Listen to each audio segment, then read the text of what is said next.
Polres Badung Senin 5 April meluncurkan pelayanan perpanjangan SIM A dan SIM C menggunakan konsep drive-thru.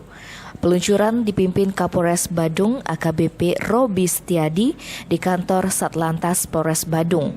AKBP Robi Setiadi didampingi Kasat Lantas Polres Badung AKP Aan Saputra menjelaskan, pelayanan SIM yang baru diluncurkan merupakan bagian untuk mewujudkan program Kapolri dengan tagline Polri yang presisi, prediktif, responsibilitas, dan transparansi berkeadilan, serta keinginan Polres Badung untuk meningkatkan pelayanan kepada masyarakat Badung.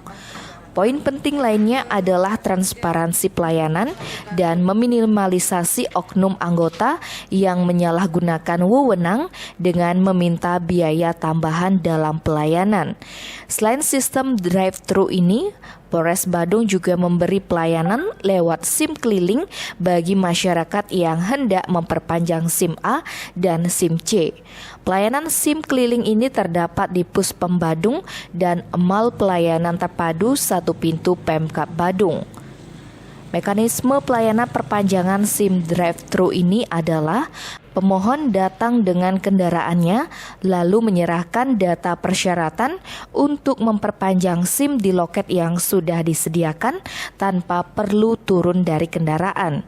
Pelayanan ini hanya membutuhkan waktu selama 5 hingga 10 menit tanpa perlu turun dari motor.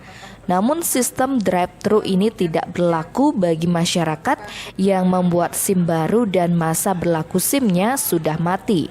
Karena membuat SIM diperlukan tes terhadap kelayakan pemohon dalam berkendara dan tentunya SIM yang sudah mati wajib untuk membuat yang baru.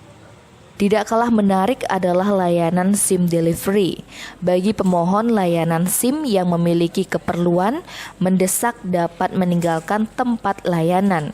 Nantinya anggota Satlantas Polres Badung akan mengantarkan SIM yang telah dicetak ke rumah pemohon yang tinggal di wilayah hukum Polres Badung.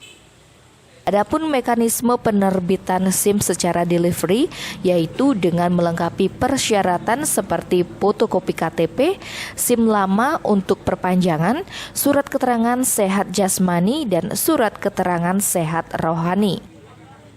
Pendaftaran bisa mendatangi langsung Satpas Polres Badung ataupun dilakukan secara online melalui laman srilatri.lantas.net, sedangkan untuk pembayarannya bisa langsung di loket BRI yang telah disediakan. Untuk biaya pembuatan SIM C baru dikenakan biaya sebesar Rp80.000, perpanjangan SIM C sebesar Rp75.000, dan pembuatan SIM A baru sebesar Rp100.000, dan perpanjangan SIM A sebesar Rp80.000. Tim Bali Express melaporkan.